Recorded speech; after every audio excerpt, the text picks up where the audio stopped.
देखिए, तो इस तरह से मुगलों के पतन होने के बाद जो राज्य स्वतंत्र हुए हैं, जो इंडिपेंडेंट हुए, हम उनकी बात करें तो यहाँ पे सबसे ज़्यादा शक्तिशाली अगर कोई सा राज्य बनता है, सबसे ज़्यादा पावरफुल अगर कोई एम्पायर बनता है, that empire is known as Maratha empire.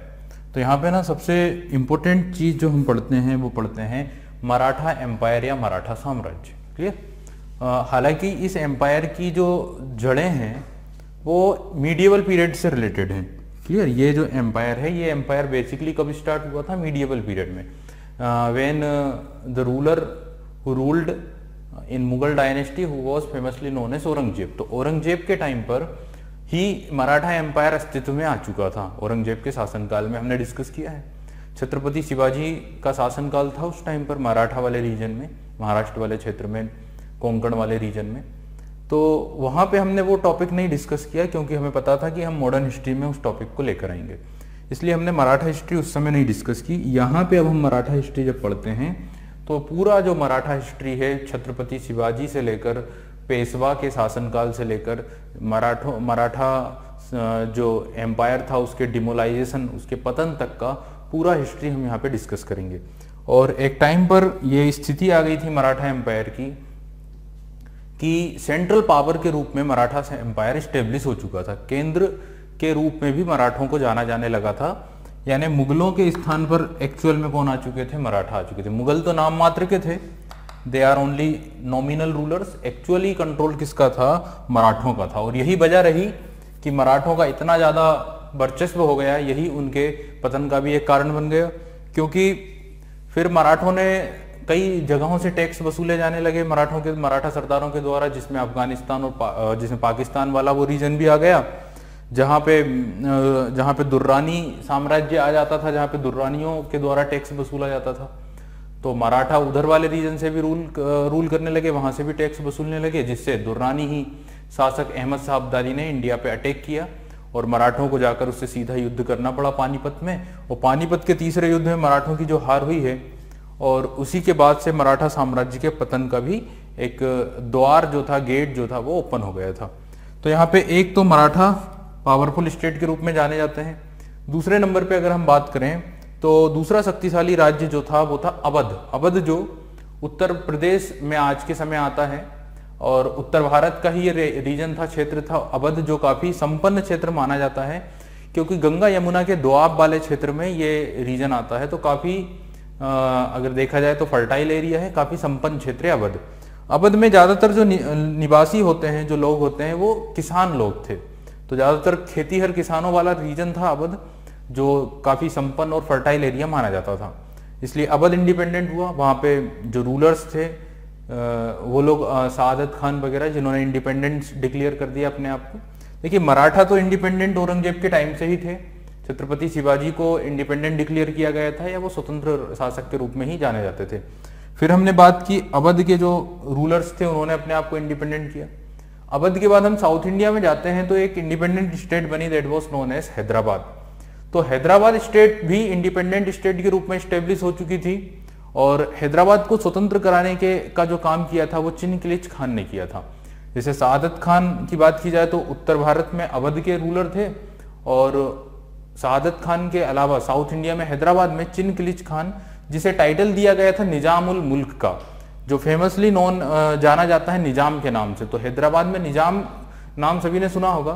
तो ये इंडिपेंडेंट कराने वाला जो रूलर था वो चिनकिलिच खान, जिसे टाइटल दिया गया था मुगल बादशाह के द्वारा ही निजामुल मुल्क का। तो निजाम ने इंडिपेंडेंट किया। तो एक हैदराबाद हम पढ़ते हैं। हैदराबाद के बाद ईस्ट इंडिया की बात की जाए, पूर्वी भारत की बात की जाए, तो बंगाल एक शक्तिशाली और एक संपन्न राज्य के रूप में उभर रहा था। क्यों उभर रहा था? क्योंकि बंगाल में ट्रेड सबसे ज्यादा होता था उस टाइम पर।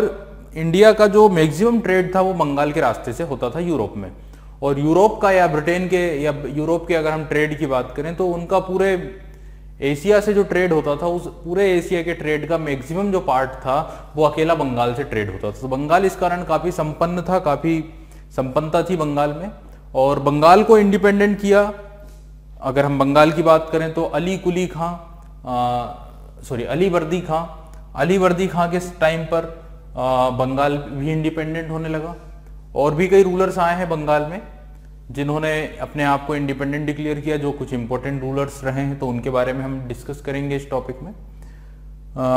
इसके बाद अगर हम बात करें बंगाल के अलावा और जो स्टेट्स रहे हैं बंगाल के अलावा, वो रहा है मैसूर।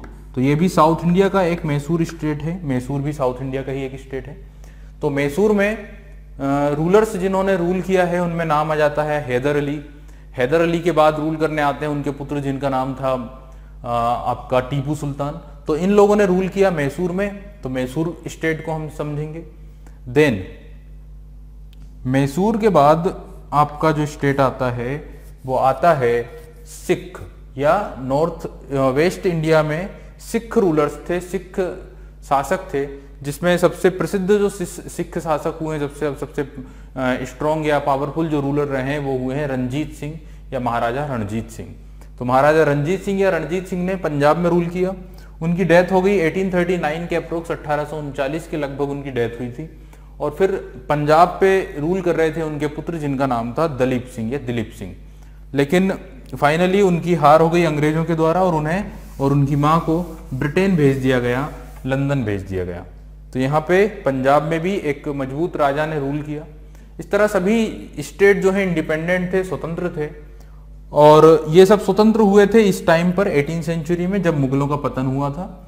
और काफी ठीक तरह से वहां पे रूल भी चलने लगा था, अच्छे अच्छे रूलर्स रूल कर रहे थे। हर जगह पे कोई ना कोई कैपेबल रूलर था।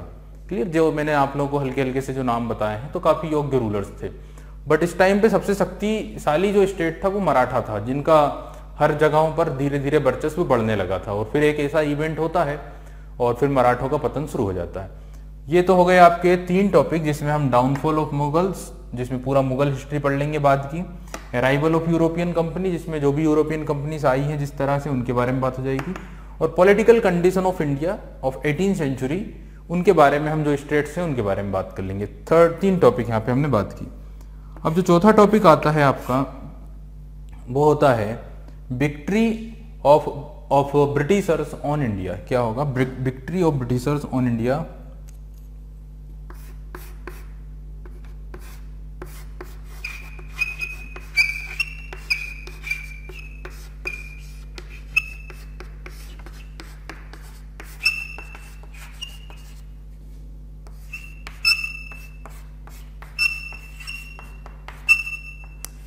इंडिया पर ब्रिटिशर्स की या अंग्रेजों की विजय।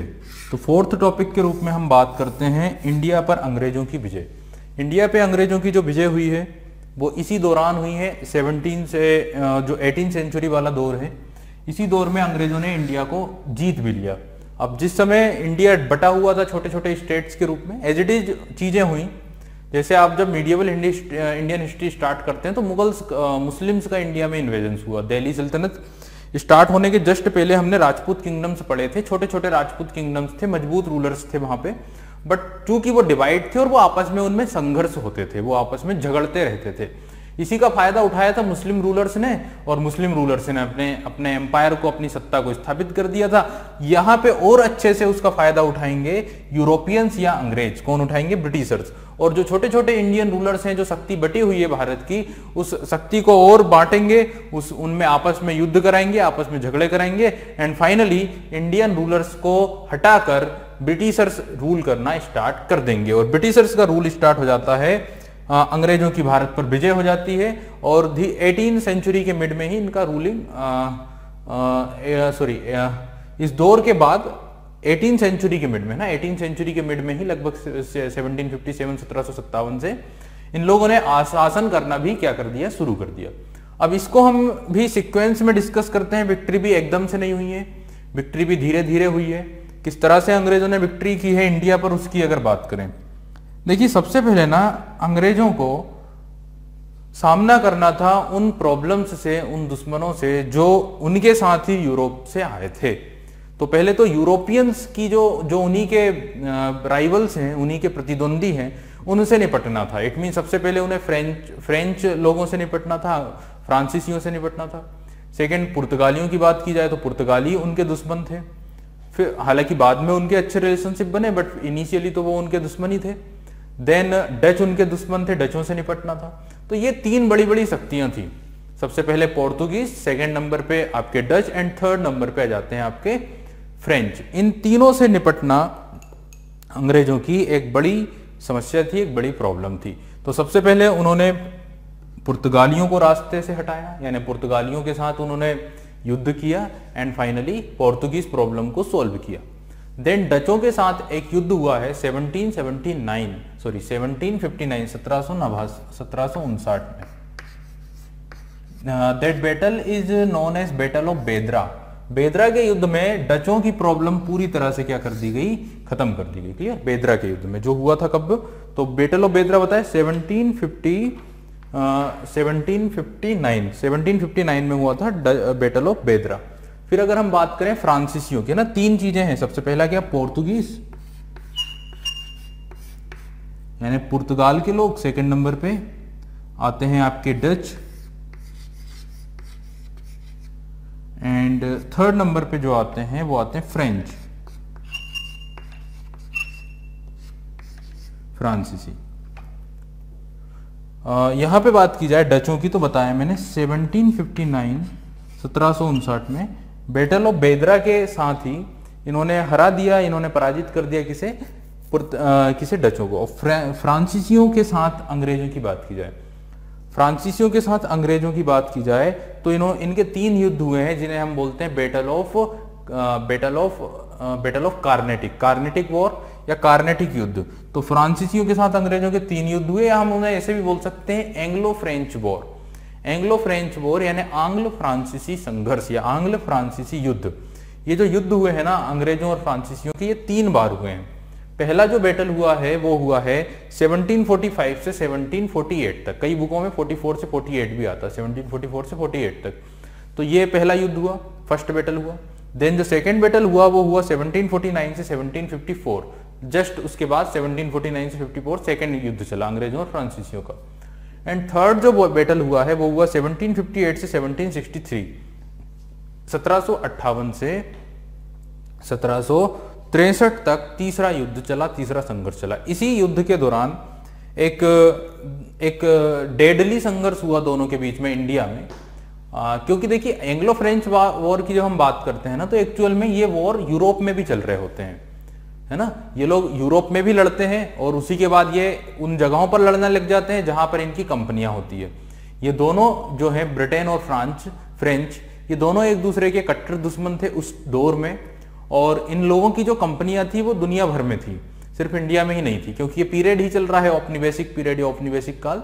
तो इन लोगों ने क्या किया था कि अपनी अपनी कंपनियां भेजी हुई थी व्यापार करने के लिए या टेरिटरी को अपने कंट्रोल में करने के लिए, साम्राज्यवाद करने की, साम्राज्यवाद वाला दौर ही चल रहा है। तो बेसिकली क्या था कि जब भी ये लोग यूरोप में झगड़ते थे, जब भी इनके युद्ध यूरोप में होते थे, तो ये लोग उन जगहों पर भी इनकी कंपनियां युद्ध करने लग जाती थी जहां पर इनकी कंपनियां हैं, जिन देशों में। तो इसलिए ये वॉर थोड़े से लंबे इसलिए भी है क्योंकि वो यूरोप में खत्म होंगे तो यहाँ पर भी खत्म हो जाएंगे।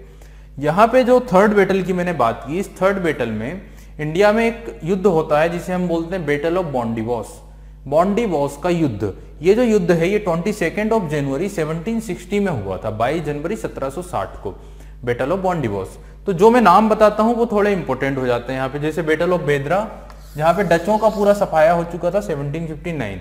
बैटल ऑफ बॉन्डिवॉस 22 जनवरी 1760 में हुआ, 1760 में हुआ। और वहां से ये फ्रेंच जो प्रॉब्लम थी अंग्रेजों के लिए वो क्या हो गई, सॉल्व हो गई। और फ्रांसीसियों का पूरी तरह से इंडिया से क्या कर दिया गया, सफाया कर दिया गया। क्लियर। तो यहाँ पे इस तरह से अंग्रेजों ने सबसे पहले अपने जो कंटेम्परेरी थे, अपने जो राइवल्स थे, प्रतिद्वंदी थे, उन्हें अपने रास्ते से हटाना क्या किया, शुरू किया, उन्हें अपने रूट से हटाया। अब इंडियन प्रॉब्लम्स की बात की जाए तो पहले तो अपने राइवल्स को हटाया है, देन फिर इन्होंने सबसे पहले जो विजय हासिल की, क्योंकि आप सभी जानते हैं कि अंग्रेजों ने 3 प्रेसिडेंसियां बनाई थी। पहली प्रेसिडेंसी अंग्रेजों की थी बंगाल, सेकंड की बात की जाए तो साउथ इंडिया में Madras, and third one is known as Bombay या Bambai presidency, that was presently known as Mumbai. तो मुंबई को पहले बॉम्बे कहा जाता था, आज के समय मुंबई कहा जाता है। तो बॉम्बे या मुंबई थर्ड प्रेसिडेंसी थी। तो ओवरऑल बात की जाए तो 3 प्रेसिडेंसियां इन लोगों ने क्या की, बना ली थी।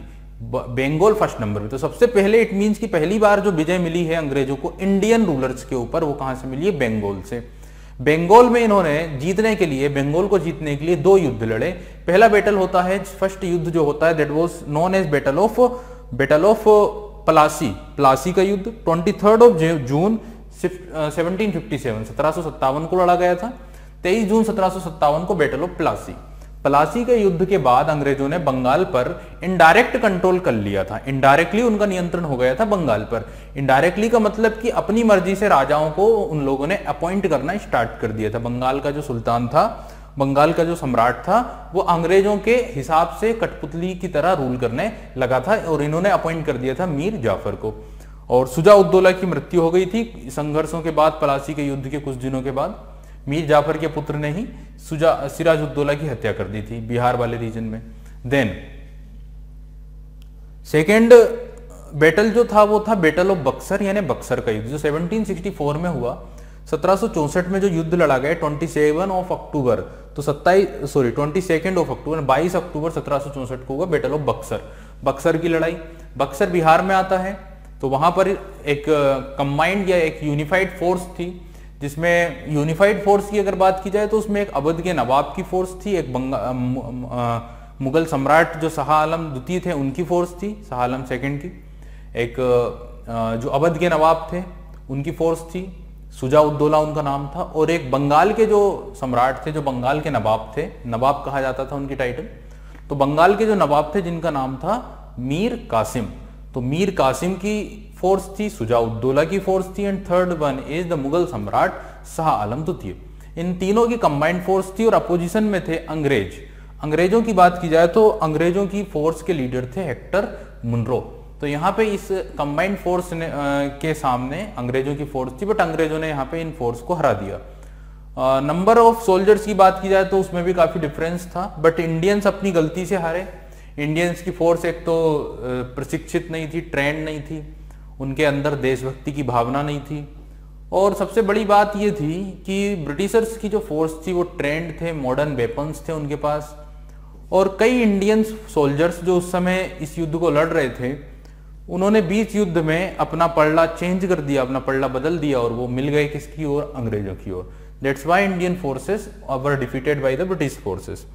तो ये बक्सर का युद्ध हुआ, और ये बक्सर के युद्ध के परिणाम काफी भीषणकारी, काफी बुरे हुए, और इसके बाद अंग्रेजों का इंडिया में रूलिंग करना लगभग 100-200 साल के लिए तय हो गया था बैटल ऑफ बक्सर के बाद।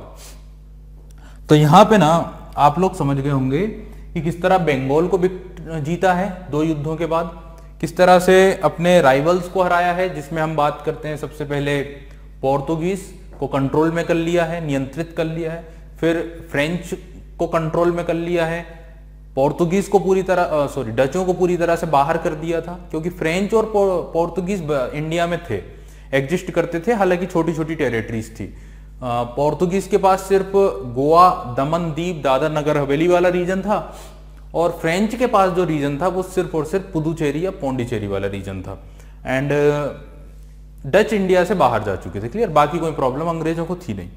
फिर हमने देखा बंगाल पर विक्ट्री हासिल की है। बंगाल के बाद हम बात करें तो अंग्रेजों ने उसके बाद साउथ इंडिया की ओर रुख किया, और साउथ इंडिया में उन्होंने मैसूर के साथ युद्ध लड़े। मैसूर स्टेट जो एक शक्तिशाली मजबूत राज्य था, जहां पे हैदर अली पहले रूल कर रहा था, हैदर अली के बाद वहां पे उनका पुत्र टीपू सुल्तान आया था।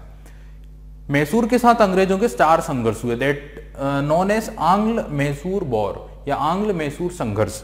और ये जो 4 संघर्ष हुए हैं, इसके बाद इन्होंने मैसूर पर या साउथ इंडिया पर भी नियंत्रण कर लिया था। पहला जो संघर्ष हुआ है वो 1667 से 1669 तक, 1667 से 1769 तक ये पहला संघर्ष चला। और इसमें जो है बात की जाए तो हैदर अली ने अंग्रेजों को पराजित किया और अंग्रेजों के साथ ट्रीटी कर ली। तो यहाँ पे हैदर अली ने अंग्रेजों को हरा दिया था और एक संधि हो गई थी। सेकंड जो वॉर हुआ था वो वॉर था 1780 टू 1784, 1780 से 84। इस वॉर में कोई रिजल्ट नहीं निकला, ये अनिर्णायक रहा। हालांकि इस युद्ध के दौरान ही, इस युद्ध के बीच में ही हैदर अली की डेथ हो गई थी, हैदर अली की मृत्यु हो गई थी ड्यू टू कैंसर के कारण। और जो ब्रिटिश फोर्स के लीडर थे, जो सेनापति थे, उनकी भी डेथ हो गई थी। दोनों ही सेनाओं के लीडर की डेथ हो गई थी, बट टीपू सुल्तान ने कंटिन्यू रखा युद्ध को, और फाइनली 84 में बिना रिजल्ट के युद्ध खत्म हो गया था। देन जो थर्ड संघर्ष हुआ आंग्ल मैसूर वॉर, वो हुआ 1790 टू 1792। 1790 से 1792। इस युद्ध में हैदर अली की टीपू सुल्तान की बुरी तरह से हार हो गई थी और इस हार के बाद उसे कई ट्रीटियां करनी पड़ी, कई संधियां करनी पड़ी, मतलब ट्रीटी करना पड़ी, संधि करना पड़ी। और उन संधि में ऐसे प्रोविजंस थे जिसके कारण जो टीपू सुल्तान के लिए काफी अपमानजनक थे, जिनसे टीपू सुल्तान को काफी नुकसान हुआ था। और लेकिन उसे मानना पड़ा, उसे अपने 2 पुत्रों को भी ब्रिटिशर्स के पास भेजना पड़े एज अ जमानत के तौर पर, और एक बड़ा राज्य, अपने हिस्से का एक बड़ा क्षेत्र अंग्रेजों को देना पड़ा, काफी अमाउंट में पैसे देना पड़े, करोड़ों के अमाउंट में। तो इस तरह से काफी नुकसान था उसको इस ट्रीटी के बाद। देन अब उसे बदला लेना था, तो फिर उसने चौथा युद्ध लड़ा, 4th वॉर हुआ दोनों के बीच में, और ये लास्ट था 1799 में। और टीपू सुल्तान युद्ध में लड़ते लड़ते ही उसकी डेथ हो गई, उसकी मृत्यु हो गई और वो वीर गति को प्राप्त हो गया। समझ गए? तो टीपू सुल्तान की बात की जाए मॉडर्न इंडियन हिस्ट्री में, ऐसा कहा जाता है एकमात्र रूलर है जो युद्ध में लड़ते लड़ते जिनकी क्या हुई थी, डेथ हुई थी। क्लियर? टीपू सुल्तान मैसूर के रूलर थे। देन अगर हम बात करें तो अब इस तरह मैसूर कंट्रोल में हो गया, बंगाल कंट्रोल में हो गया। अब हम बात करते हैं ईस्ट वाले या वेस्ट वाले रीजन की, जहां पे मराठा डायनेस्टी रूल करती थी, मराठा साम्राज्य रूल कर रहा था। मराठों को हराना थोड़ा मुश्किल काम था अंग्रेजों के लिए, बट पानीपत के तीसरे युद्ध ने यहाँ पे अंग्रेजों के लिए गेट खोल दिए थे, दरवाजे खोल दिए थे। 1761 14 जनवरी 1761 में जब मराठों की हार हो गई, तो इसके कुछ वर्षों तक मराठा एम्पायर फिर भी चलता रहा, क्योंकि कुछ पेशवा योग्य रहे, जैसे माधवराव जैसे जो पेशवा थे उन्होंने अच्छे से रूल किया। कुछ पॉलिटिशियन अच्छे थे, नाना फडणवीस जैसे कुछ ऐसे पॉलिटिशियन थे जिन्होंने मराठा एम्पायर को बनाए रखा, और एक दौर में वो अच्छे भी हो गए। 1771-72 तक दिल्ली पर कंट्रोल भी कर लिया उन्होंने, तो काफी कुछ किया यहाँ पे। बट आफ्टर 10 to 20 ईयर, लगभग 10 से 20 साल के बीच में मराठों का जो वर्चस्व था वो कमजोर होने लगा था, ड्यू टू इंटरनल पॉलिटिक्स, अंदरूनी राजनीति के कारण, क्योंकि पेशवा बनने की दौड़ शुरू हो गई और इसी कारण से यहाँ पे आपस में डिस्प्यूट। और चूंकि मराठों के क्या थे कि मराठों के सरदार बैठे हुए थे अलग अलग स्टेट्स में, उन सरदारों में आपस में संघर्ष शुरू हो गए पेशवा बनने को लेकर या पुणे पर कंट्रोल करने को लेकर। जैसे इंदौर के रूलर थे सिंधिया, इंदौर में थे आपके होलकर, ग्वालियर में थे सिंधिया, नागपुर में थे भोंसले, देवास में थे पवार, है ना, बड़ौदा में थे गायकवाड़। तो इन मराठा सरदारों में आपस में संघर्ष शुरू हो गया। ये सब पेशवा बनना चाह रहे थे या अपनी पोस्ट बढ़ाना चाह रहे थे। डेट्स वाई जब इनमें आपस में रिवोल्ट या आपस में संघर्ष हुआ, तो उसी बात का फायदा उठाया फाइनली अंग्रेजों ने, और अंग्रेजों ने मराठों के साथ भी संघर्ष शुरू कर दिए। इसी बात का फायदा उठाते हुए मराठों के साथ अगर बात की जाए तो 4 युद्ध हुए हैं, 4 संघर्ष हुए हैं, उनकी हम बात करते हैं। पहला युद्ध हुआ 1775 से 1782 तक, 1775 से 1782 तक पहला एंग्लो मराठा वॉर हुआ। सेकेंड मराठा वॉर हुआ 1803 में। 1803 में बीच में जो था ना 1782 से 1802 तक, यानी 20 साल तक, 20-22 साल तक शांति रही, दोनों के बीच में कोई युद्ध नहीं हुआ फर्स्ट वॉर के बाद। इन 20 सालों में मराठों को यह करना था कि अपने इंटरनल पॉलिटिक्स को भूलकर आपस में मजबूत स्टेट के रूप में स्टेब्लिश होना था।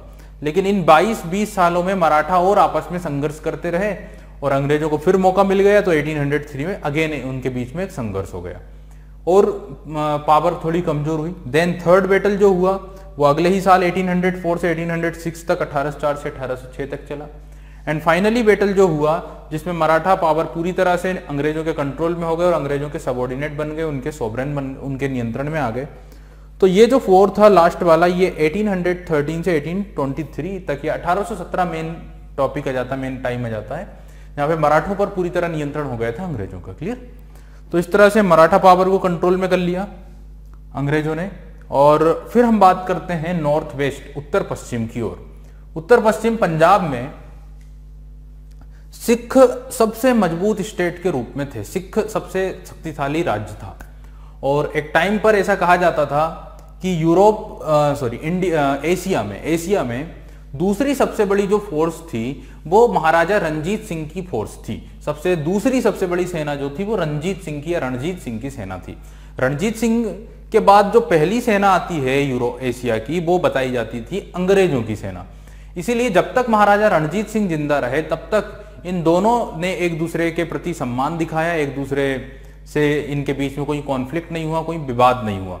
बट जैसे ही महाराजा रणजीत सिंह की डेथ होती है, महाराजा रणजीत सिंह की कैपिटल लाहौर थी, उन्होंने लाहौर को अपनी राजधानी बनाया था और काफी अच्छी तरह से रूल किया था, काफी कंट्रोल्ड तरीके से उन्होंने शासन किया, अपने टेरिटरी का एक्सपांड भी किया, उसे सिक्योर भी किया। बट आफ्टर डेथ ऑफ महाराजा रणजीत सिंह काफी इंटरनल डिस्प्यूट हुए, इंटरनल पॉलिटिक्स काफी ज्यादा हुआ। उनकी जो वाइफ थी रानी जिंदा और उनका जो पुत्र था वो ठीक से रूल नहीं कर पाए।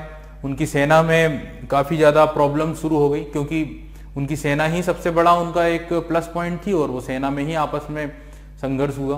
पॉलिटिकल कंडीशन बिगड़ने लगी एंड फाइनली अंग्रेजों के साथ उनके कॉन्फ्लिक्ट्स भी शुरू हो गए। अंग्रेज तो चाहते ही थे किसी प्रकार से युद्ध हो, क्योंकि इनके बीच में ना इनिशियली ट्रीटी थी, संधि थी कि सतलज नदी के जो वेस्ट का पार्ट था, पश्चिम का जो पार्ट था, वो रणजीत सिंह का पार्ट था और इसके साउथ का जो पार्ट था वो अंग्रेजों का पार्ट था। तो ये सतलज नदी पार नहीं करते थे, ये इधर नहीं आते थे, तो एक शांति थी।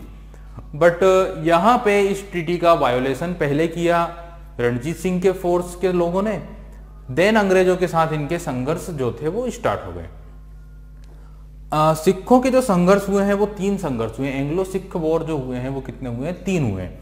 पहला हुआ 1845 से 1846 तक, फिर हुआ है 1848 से 1849 तक एंड थर्ड हुआ है 1849 1849 में। एंड फाइनली सिखों के ऊपर भी, या वो जो नॉर्थ वेस्ट वाला जो रीजन था, पंजाब वाला जो रीजन था, वहां पर भी, पंजाब पाकिस्तान वाला भी जो रीजन था, वहां पर भी अंग्रेजों की सत्ता क्या हो गई? स्थापित हो गई। क्लियर?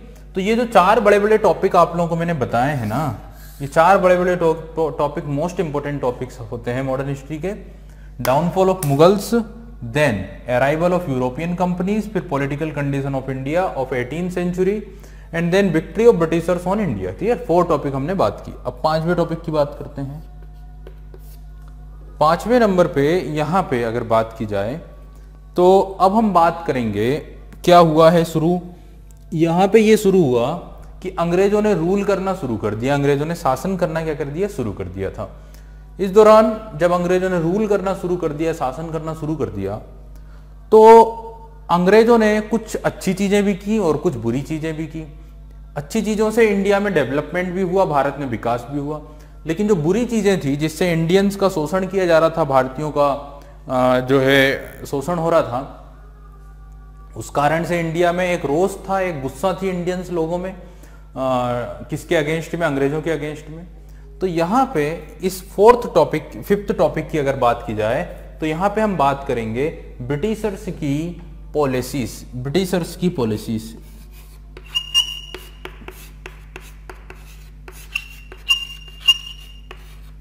Britishers policy.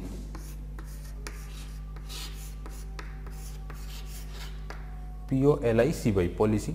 तो ब्रिटिश पॉलिसी की अगर बात करें हम, ब्रिटिश नीतियों की अगर बात करें तो यहाँ पे ना कई पॉलिसी थी और इन पॉलिसियों के कारण इंडिया का डेवलपमेंट भी हुआ है कुछ हद तक, और ज़्यादा अगर बात की जाए तो ज़्यादा नुकसान हुआ है इंडियंस का, क्योंकि ये बेसिकली ऐसी पॉलिसी बनाते थे जिससे इन्हें ज़्यादा से ज़्यादा प्रॉफिट हो और इंडियंस को ज़्यादा से ज़्यादा नुकसान हो। तो टारगेट यही था कि इंडिया के रिसोर्सेस को, इंडिया के संसाधनों को यहाँ से एक्सर्ट किया जाए और अपने देश यूरोप की ओर लेकर जाया जाए। तो इस तरह की पॉलिसी बनाई थी जिससे इंडियंस काफ़ी नुकसान में थे।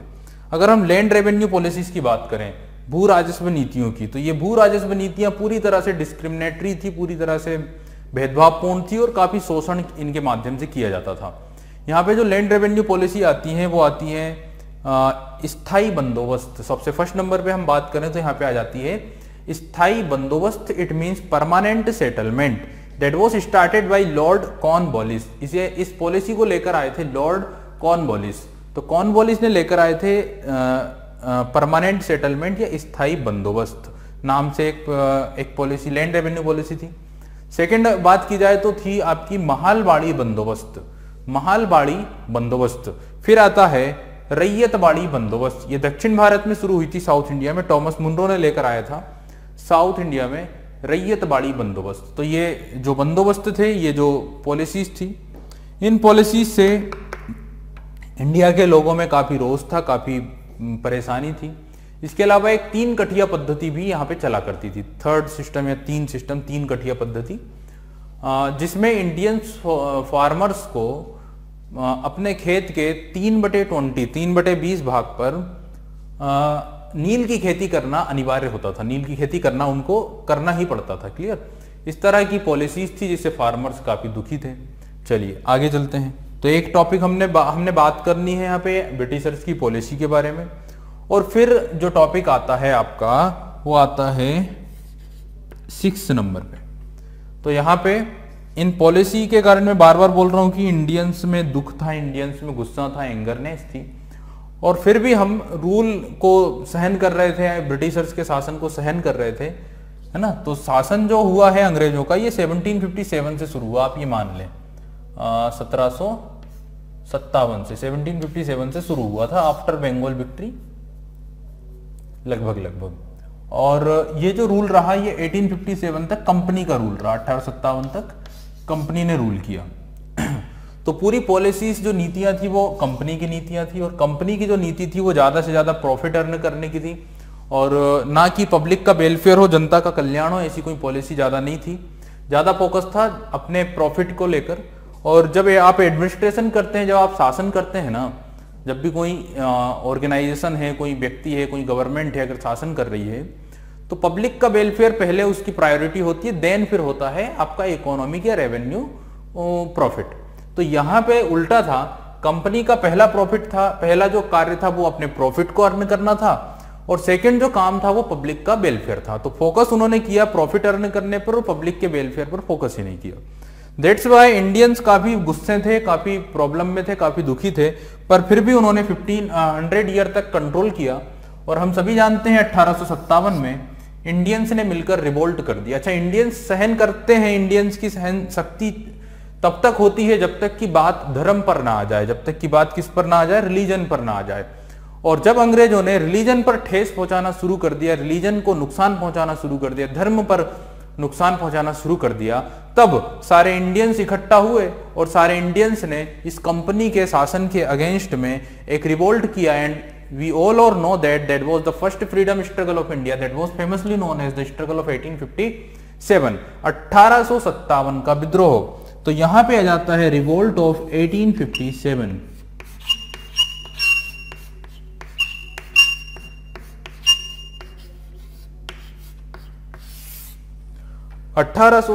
का विद्रोह, जिसे अंग्रेजों ने इसे सिर्फ एक सैन्य विद्रोह ही करार दिया है। इट मीन्स आर्म्ड रिवेलियन या म्यूटिनी स्पॉय। अंग्रेजी इतिहासकारों ने इस रिवोल्ट को क्या कहा है? Mutiny स्पॉय। It means armed rebellion, छोटा सा सेना के द्वारा किया गया रिवोल्ट। लेकिन इंडियन हिस्टोरियंस, इंडियन इतिहासकार, इंडियंस पॉलिटिशियंस के अकॉर्डिंग ये भारतीय स्वतंत्रता का पहला स्वतंत्रता संघर्ष के रूप में जाना जाता है।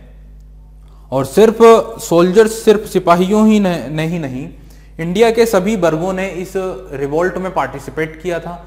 इसमें फार्मर्स भी बढ़ चढ़कर हिस्सा लिए थे, व्यापारी भी लिए थे, रिलीजियस जो ग्रुप के लोग थे, अगर बात की जाए तो पुजारी वगैरह जो थे, इन लोगों ने भी पार्टिसिपेशन किया था। हिंदू मुस्लिम दोनों ने पार्टिसिपेशन किया, है ना। ऊपर से अगर हम बात करें तो राजाओं ने भी पार्टिसिपेशन किया, जैसे रानी लक्ष्मीबाई है, तात्या टोपे हैं, पेशवा हैं, इन लोगों ने भी पार्टिसिपेशन किया। तो देश के सभी वर्ग के लोगों ने इसमें हिस्सा लिया था जो अंग्रेजों से दुखी थे। बट फिर भी ये रिवोल्ट सक्सेस नहीं हो पाया। इसका यही सक्सेस जो रही वो बस यही रही कि ईस्ट इंडिया कंपनी का शासन इंडिया से क्या हो गया, खत्म हो गया, और इंडिया में शासन शुरू हो गया ब्रिटिश क्राउन का या ब्रिटिश गवर्नमेंट का। डायरेक्टली ब्रिटिश क्राउन का रूल शुरू हो गया, या ब्रिटिश गवर्नमेंट बोल सकते हैं अपन, क्राउन एक नॉमिनल पोस्ट है। तो यहाँ पे ना 1857 का रिवोल्ट क्यों हुआ है, उसके क्या कॉजेज हैं, क्या कारण हैं। सेकंड, उस रिवोल्ट में किन किन एरियाज में किन किन लीडर्स ने रिवोल्ट किया था, उन्होंने लीड किया था, उनके बारे में डिस्कस करना है। इस रिवोल्ट के अनसक्सेस होने के क्या रीजन थे, असफलता के क्या कारण थे, उसके ऊपर गौर करना है।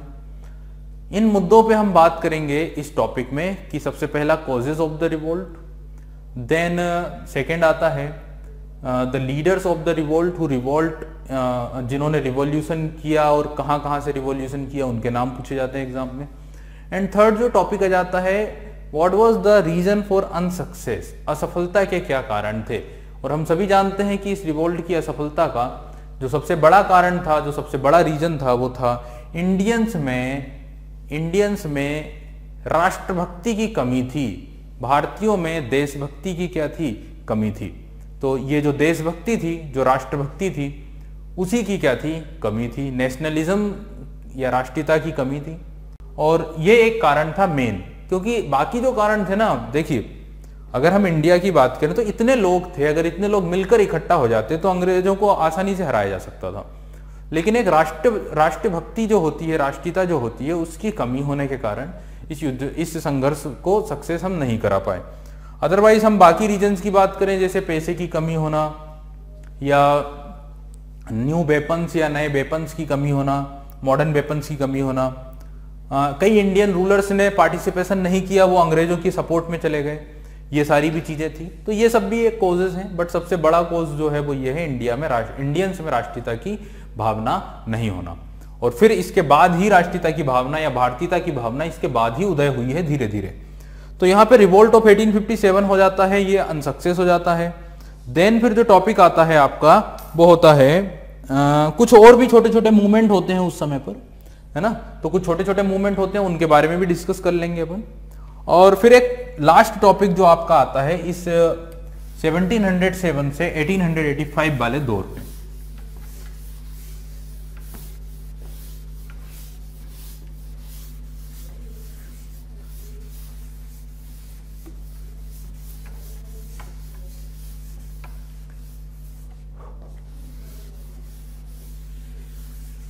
तो देखिएगा एक और टॉपिक होगा आपका, और हालांकि वो काफी बड़ा टॉपिक है, that was known as socio religious movement in modern India.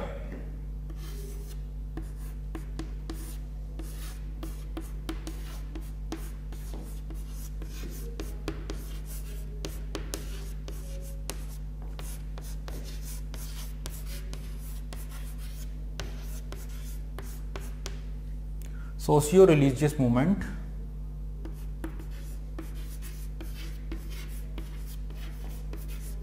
In modern India, आधुनिक भारत का सामाजिक एवं धार्मिक आंदोलन, आधुनिक भारत में सामाजिक एवं धार्मिक आंदोलन। क्लियर। सोशियो रिलीजियस मूवमेंट, देखिए हर एक तीनों हिस्ट्री की बात मैं बता दूंगा आप लोगों को, तीनों ही इतिहास में आपने रिलीजियस मूवमेंट तो पढ़े ही होंगे, या एंशिएंट की बात करें तो एक रिलीजियस मूवमेंट पढ़ा था जिसमें जैनिज्म और बुद्धिज्म का उदय हुआ। मीडिएवल हिस्ट्री में जब अकबर का रूल चल रहा था उस टाइम पर एक रिलीजियस मूवमेंट हुआ था, हालांकि हमने उस टॉपिक को डिस्कस नहीं किया है। क्लियर। उस समय सूफीवाद आया था, निर्गुण भक्तिवाद आया था, सगुण भक्तिवाद आया था, है ना। ये सारे जो टॉपिक थे वो एक्चुअल में उस टाइम के टॉपिक थे, जिसमें मीरा का काल आता है, तुलसीदास का समय होता है वो अकबर के टाइम पर। तो इन सारे टॉपिक्स को भी हम एक टॉपिक बनाएंगे, एक लेक्चर बनाएंगे, जिसमें हम उस मीडिएवल पीरियड के जो रिलीजियस मूवमेंट हुआ था उसके बारे में डिस्कस करते, क्योंकि उसी का इफेक्ट था अकबर के ऊपर भी, कि अकबर ने भी अपने समय में 1575 में इबादत खाना बनवाया जहां पे विभिन्न धर्म के लोगों को बुलवाया गया, और उसी का इम्पैक्ट था कि अकबर एक ऐसा रूलर था जिसने सभी धर्मों का सम्मान किया, सभी धर्मों का आदर किया, और सभी धर्म के लोगों को साथ में लेकर उसने रूल किया, है ना। तो वो मीडिएवल हिस्ट्री का एक रिलीजियस मूवमेंट हुआ था अकबर के टाइम के दौरान। अब इस टाइम पर जो सोशियो रिलीजियस मूवमेंट हुआ है, जो सामाजिक एवं धार्मिक आंदोलन हुआ है, अगर हम इनकी बात करें तो यहाँ पे ना अब इसे दो तरह से समझें, एक रिफॉर्मिस्ट मूवमेंट हुआ और एक रिवाइवल मूवमेंट हुआ, यानी एक सुधारवादी आंदोलन हुआ है और एक पुनर्नवीनीकरण आंदोलन हुआ है। तो पहले नंबर पे हम बात करते हैं रिफॉर्मिस्ट मूवमेंट।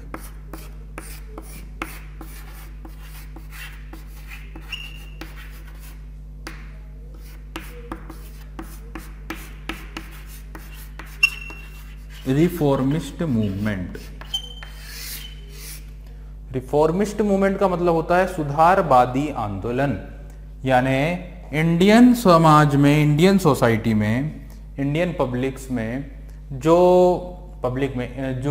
एक अंधविश्वास हैं, जो कुरीतियां हैं, उन अंधविश्वासों को, उन कुरीतियों को दूर करने के लिए, उन सुपरस्टिशंस को दूर करने के लिए ये मूवमेंट हुआ। क्लियर? तो इसलिए इसे बोला जाता है सुधारवादी आंदोलन, इट मींस रिफॉर्मिस्ट मूवमेंट। और यहां पे ना सबसे इंपॉर्टेंट आ जाता है ब्रह्म समाज। सबसे महत्वपूर्ण कौन है? ब्रह्म समाज।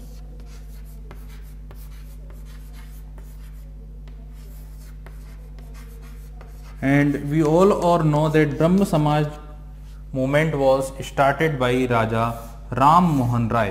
राजा राम मोहन राय को ही हम भारतीय पुनर्जागरण का अग्रदूत भी कहते हैं। तो ब्रह्म समाज नामक जो ऑर्गेनाइजेशन थी वो राजा राम मोहन राय ने ही स्टार्ट की थी। इसके अलावा प्रार्थना समाज है और अलीगढ़ मूवमेंट है। प्रार्थना समाज एंड अलीगढ़ मूवमेंट।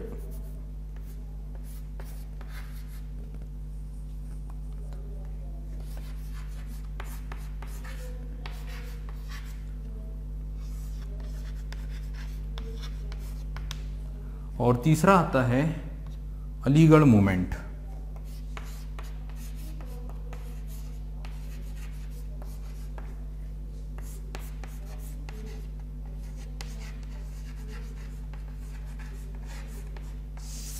ये तीन मूवमेंट है।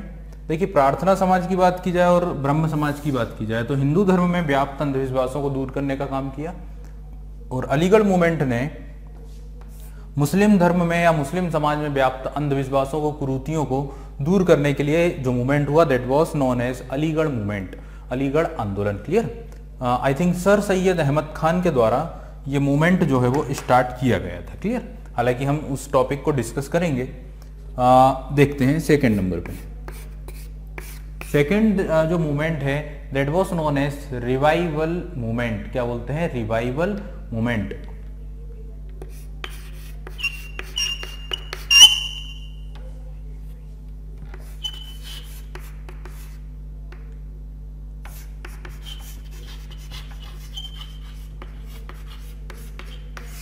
रिवाइवल लिस्ट या रिवाइवल मूवमेंट, तो यहाँ पे इतना भी लिख सकते हैं, रिवाइवल मूवमेंट।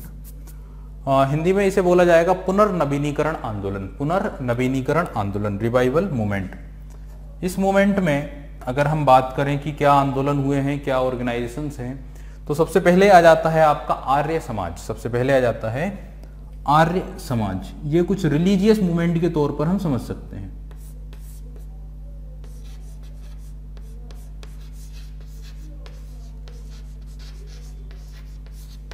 एंड आपको पता है कि आर्य समाज के फाउंडर हैं स्वामी दयानंद सरस्वती, जिनकी एक फेमस बुक है जिसका नाम है सत्यार्थ प्रकाश। फिर आता है Ramakrishna mission.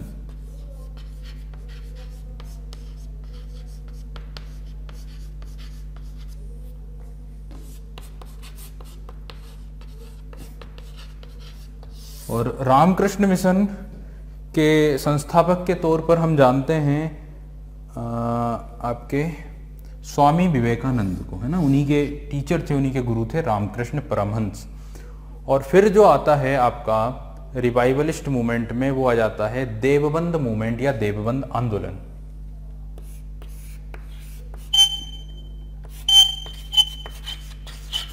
Deoband movement. Again आप लोग समझ गए होंगे कि Arya Samaj and Ramakrishna mission is related to Hindu religion, Hindu धर्म से संबंधित था। और देवबंद जो मूवमेंट था ये मुस्लिम धर्म से रिलेटेड था, ना कि मुस्लिम धर्म की कुरीतियों से। उसके लिए अलीगढ़ मूवमेंट हुआ था। और मुस्लिम धर्म में सुधार या मुस्लिम धर्म में कोई चीजें हैं तो उनसे रिलेटेड जो मूवमेंट था वो था देवबंद आंदोलन। देवबंद एक जगह है यूपी में, उत्तर प्रदेश में एक जगह आती है देवबंद। और आप लोग सुनते होंगे यहीं से कुछ फतवा वगैरह जो जारी किया जाता है मुस्लिम धर्म के लिए वो देवबंद से किया जाता है। इस तरह से आप लोगों को मैंने बताया 7 टॉपिक्स हैं, 7 टॉपिक्स हैं इस पीरियड में 1707 से 1885 वाले दौर में, है ना। और उसके बाद आपका शुरू हो जाता है इंडिया फ्रीडम स्ट्रगल, भारतीय स्वतंत्रता संघर्ष। ये जो लास्ट टॉपिक मैंने बताया है सोशियो रिलीजियस मूवमेंट, यहाँ पे इस मूवमेंट के जो लीडर्स रहे हैं अगर उनकी बात करें तो सबसे फेमस नाम आता है राजा राम मोहन राय का, दयानंद सरस्वती का, सर सैयद अहमद खान का, देवेंद्र नाथ टैगोर का, केशव चंद्र सेन का, हेनरी बिबियन डिरोजियो, महादेव गोविंद रानाडे, गोपाल कृष्ण गोखले। इसके अलावा अगर बात की जाए तो सर सैयद अहमद खान, स्वामी विवेकानंद, स्वामी श्रद्धानंद, ईश्वर चंद्र विद्यासागर, ज्योतिबा फुले, इसके अलावा Dadabhai Naoroji. These are the leaders जिनके द्वारा ये जो मूवमेंट है ये क्या हुआ है, स्टार्ट हुआ है या इंसाइट हुए थे, या ये मूवमेंट इन्होंने शुरू किए थे। तो ध्यान से समझ लेना कि ये 7 टॉपिक्स हैं। एक बार और रिपीट कर देता हूं। सबसे पहले डाउनफॉल ऑफ मुगल्स, मुगलों का पतन हुआ। फिर अराइवल ऑफ यूरोपियन कंपनीज का आगमन हुआ।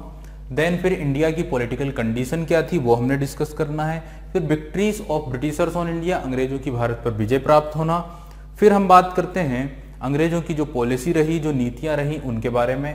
फिर एक रिवोल्ट होता है, that revolt is known as 1857 revolt. And फिर फाइनली हम बात करते हैं इंडिया की सोशल एंड पॉलिटिकल मूवमेंट की। उस समय पर भारत में जो सामाजिक एवं धार्मिक आंदोलन हुआ मॉडर्न हिस्ट्री में, उसके बारे में बात करते हैं। क्लियर। अब हम बात करते हैं कि उधर पे कौन से टॉपिक्स आते हैं, इंडिया फ्रीडम स्ट्रगल में कौन कौन से टॉपिक्स आते हैं उनकी बात करते हैं। क्लियर।